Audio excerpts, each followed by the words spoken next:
This is important to know because higher fiber content will let you eat carbs without severe spikes in your blood sugar. What else? Well, sugary drinks, high fructose content might actually cause... How do you know there are actually trans fats in a product? Today we are talking about the 10 worst foods that will make diabetes control near impossible. And if you avoid them, diabetes management will be a whole lot easier. Let's get into it.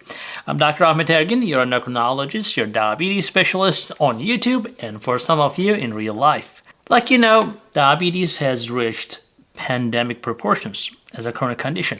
And yes, diet has a lot to do with it, if not all. That is news to you, right? But hey, you'll hear some good information on this video, so stick around. I'll give you a nice tip at the end, so you will love it at the end of this video if you keep watching.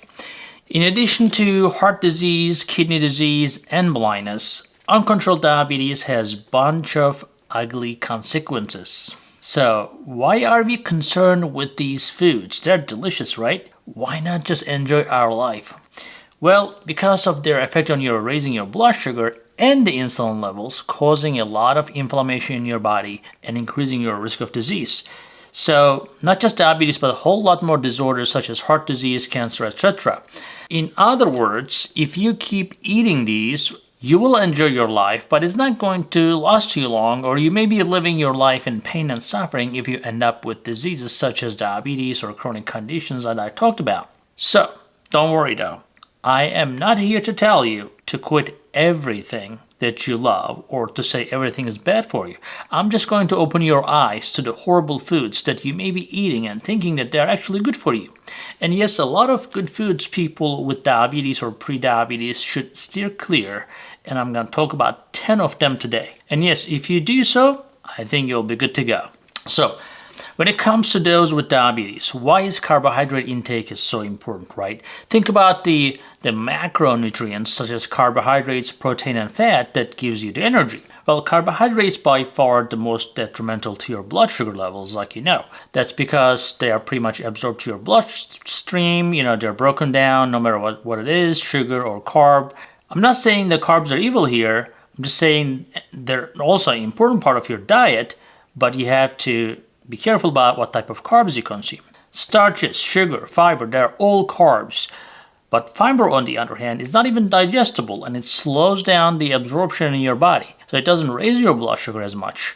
So actually, they'll slow down the absorption, so any other sugar or carb you're eating will be better handled by your body, because your pancreas will have the time to deal with it if you have fiber in your diet. But that doesn't happen really when you eat cereal because there's no fiber in there. In order to find out the digestible carbs in a serving, you need to subtract the fibers from the total carb. If a cup of mixed vegetable, for example, has 10 grams of carbs and 4 grams of fiber, the net carb will only be 6 grams. This is important to know because higher fiber content will let you eat carbs without severe spikes in your blood sugar. Despite that, blood sugars might still spike pretty severely if you eat too many of the carbs, even if there's a lot of fiber in them. Now, beverages sweetened with sugar, and people with diabetes should definitely avoid these. We'll get into more detail, but I'll tell you, 12 ounce of can of cola, for example, has 40 grams of carbs, making them extremely high in sugar. And since most diabetics are sticking to like 30 to 40 or 50 grams of carbs at max per meal, depending on their gender and activity level, but 40 grams in a beverage is a lot. So another example of a sugar-sweetened beverage like iced tea and lemonade has around 45 grams of carbs a piece, a cup or something.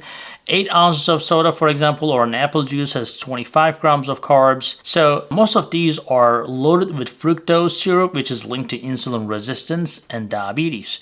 The studies actually suggest that people who consume these sugary beverages, their risk of diabetes increases, but also their fatty liver disease risk increases. On the other hand, drinking water with a wedge of lemon, which has only 1 gram of carb, is practically calorie-free and is a far better, superior option. What else? Well, sugary drinks, high fructose content might actually cause belly fat that you don't want to have. They raise your cholesterol, they raise your triglyceride levels. All of these can be super dangerous. A diet including, for example, 25% of calories from high fructose beverages increases your insulin resistance and belly fat increase, and metabolic rate will go down, and eventually you will develop obesity and diabetes. So it's best to avoid the sugary drinks altogether in order to keep your blood sugar levels under control and lower the risk of pretty much any disease that you can think of. Number 2 in the list is trans fats. So trans fats are pretty much made synthetically and super harmful. They're made by stabilizing the unsaturated fatty acids with hydrogen, like margarine, peanut butter spreads, creamers, frozen dinners, all includes trans fats.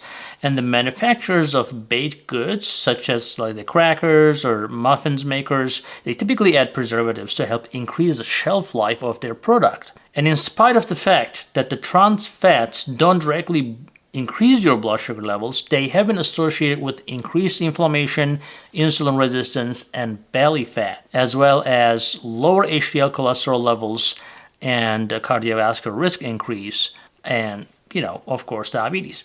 So how do you know there are actually trans fats in a product? Well, if a product label says partially hydrogenated in the ingredient list, you should avoid that. Number 3, white pasta, white rice, and white bread.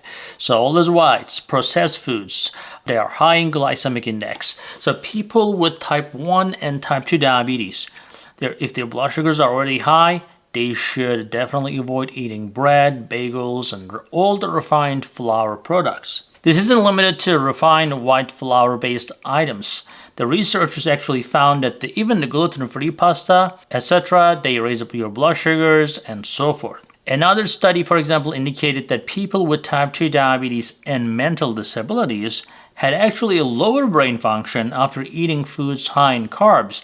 So if you're not feeling so sharp today after eating your beloved white bread, now you know why. When someone is not so sharp, they actually call them breadhead, literally, in my country, in Turkey, where I used to live. So, fiber content of these foods are extremely low, and as you know, the fiber reduces the risk of blood sugar spikes, etc. Now, interestingly, Italians in Italy, they make things a little differently than what we do in USA here. They use high fiber content in their food, they use olive oil, and they actually move their booties. So, they burn it off. I think they don't even have drive-thrus, so you figure it out.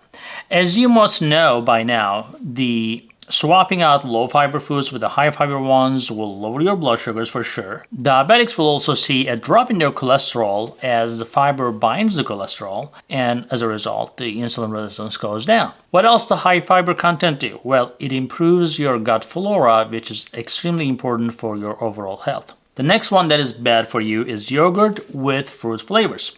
Well, people with diabetes may benefit from yogurt, but a completely different story unfolds when it comes to fruit-flavored variations.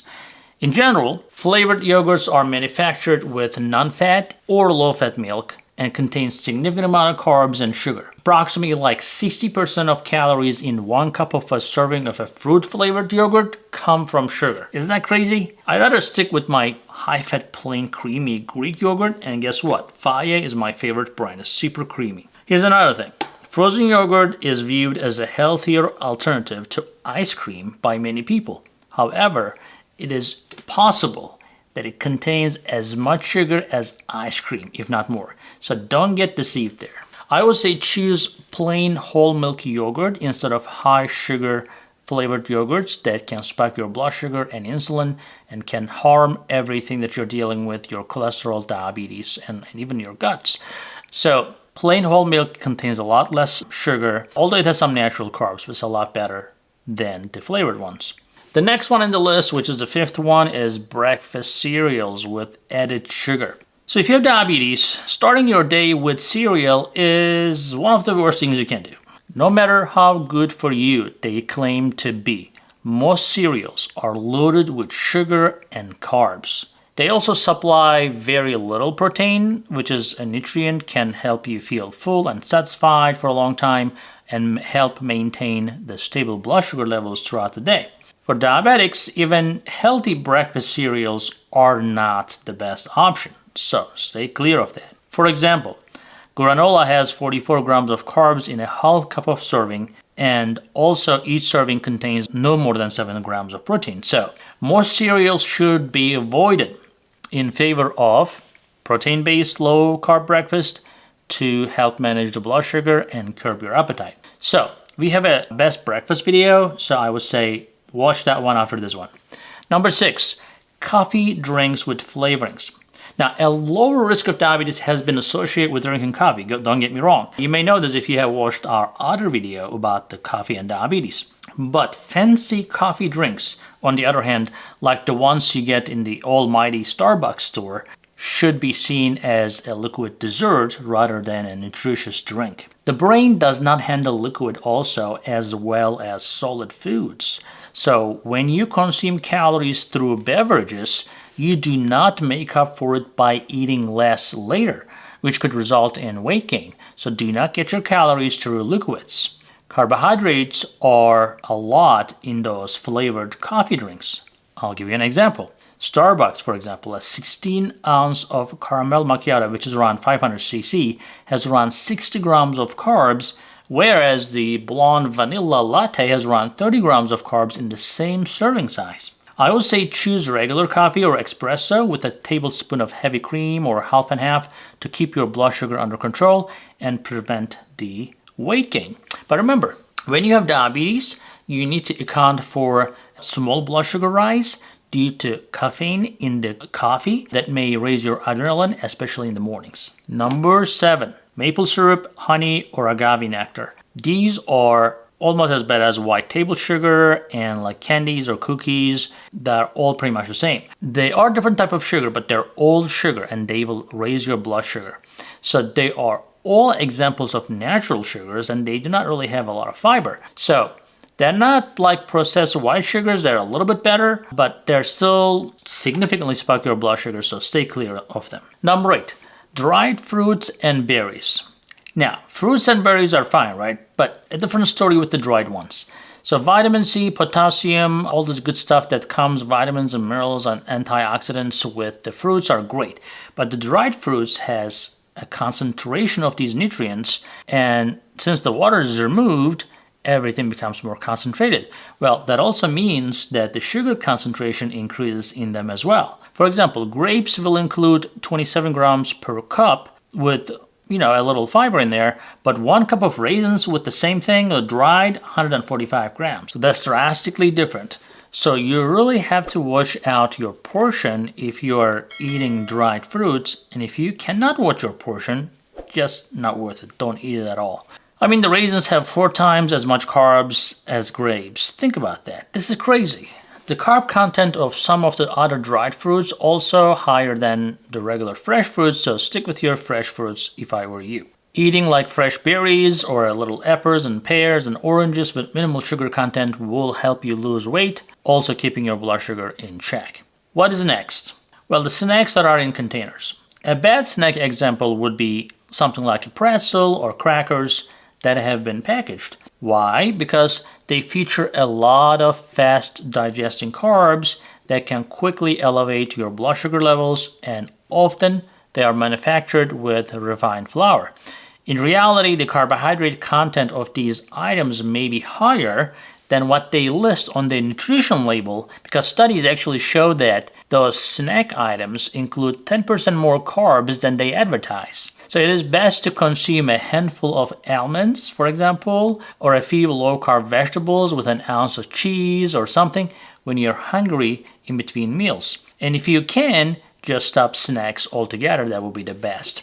And the last worst thing you can have is fries. Well, fries are a popular dish. Even if you don't have diabetes, you should stay away from French fries. Why? Carbohydrate content in potatoes is high to begin with, and the carbohydrates can make up to 35 grams of just a medium potato with only 2.5 grams of fiber. So after everything is said and done though, fries may do way more harm than just you're raising your blood sugar. It's been proven that deep frying food creates hazardous substances, which we call them glycation end products and aldehydes at high concentrations. It is possible that these chemicals actually cause a lot of inflammation in your body and enhance the chance of getting sick. A ton of studies actually connected those high intake of fried foods such as French fries to heart disease and a bunch of other cancers. Now, sweet potatoes are the greatest choice if you don't want to forego potatoes completely. So you can bake them and eat them in moderation, but here's a better option. Parsnips, right? So the parsnips are good. Mashed parsnips look and taste similar to mashed potatoes and have lower amount of carb. Here's the tip of the day. If you're in love with sweet potato, boil them. When you boil as long as possible, you're going to change the chemical structure of that sweet potato, preventing the blood sugar spikes. Yes, boiled sweet potatoes have a low to medium glycemic index as the boiling time is longer. For example, when boiled for 30 minutes, the sweet potatoes have a glycemic index around 46. But when boiled for only 8 minutes, they have a glycemic index of 61. So, huge difference, right? Anyways, that's it for today. Thank you for watching. Remember to share, like, and subscribe. Guess what? For sure, see you later. Hey guys, I hope you're enjoying this channel so far, and I hope you subscribed already. If you didn't, do it. And if you did, watch this video right there. I think that will help you too.